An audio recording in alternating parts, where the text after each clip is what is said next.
จำปามิ่งขวัญเมืองลาววันประวัติศาสตร์ลาวกองทัพลาวหมุนเวียนมาอีกครั้งปีนี้ปีมีใสลาวเก้าไว้ไปตามแสงสว่างพักภาษาเยืองทางหุ่งแจ้งเปล่งแสงสีทองศาสตร์ทีละสนคนลาวศาสตร์ลาวเก่าสู่ยุคสมัยนำเอาความมีใสหรือกองไก่ให้แผ่นดินทองมูลเสื้อกองทัพลาวสาวมังกรสื่องามน้ำของทุกเผ่าชนพี่น้องทั่วทั้งพ้องมาสลองวันใสภายใต้ห่มทุ่งพุ่งแสงแห่งกานำพาก้าวไปก้าวสู่ยุคสมัยศรีวิไลก้าวหน้าปีละคนกา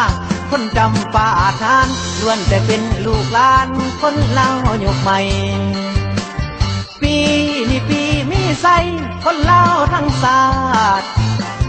สาลองมันประวัติศาสตร์องอาจสิ่งใสกองทัพลาวก้าวไกลพวงชนลาวมวลซืนมวลซืนส้มใส่มวลซืนเสียงใส่โยกกึกคืนปีนี้มวลอี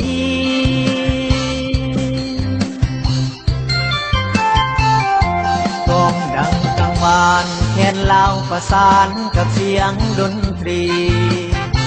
ปีนี้มวลอีลีพี่น้องลาวแดนดอกจำปาสาวมังกรเอกอ่างเดินตามทางแนวทางพักนำพาประกาศกองโลกา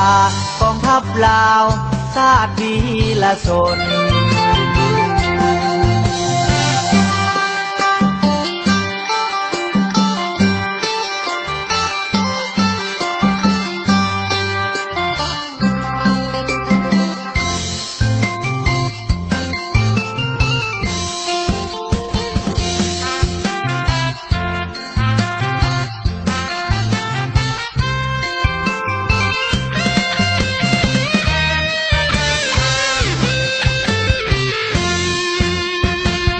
ภายใต้ห่มทุ่งพุ่งแสงแห่งกา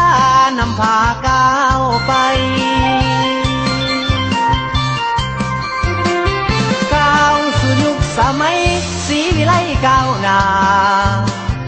ปีละคนกาคนจำปาทานล้วนแต่เป็นลูกหลานคนลาวยุคใหม่ปีนี้ปีมีใสคนลาวทั้งศาสตร์สาลองมันประวัติศาสตร์องอาจสิ่งใสกองทัพลาวก้าวไกลพวงชนลาวมวลซืนมวลซืนส้มใส่มวลซืนเสียงใส่โยกกึกคืนปีนี้มวลอี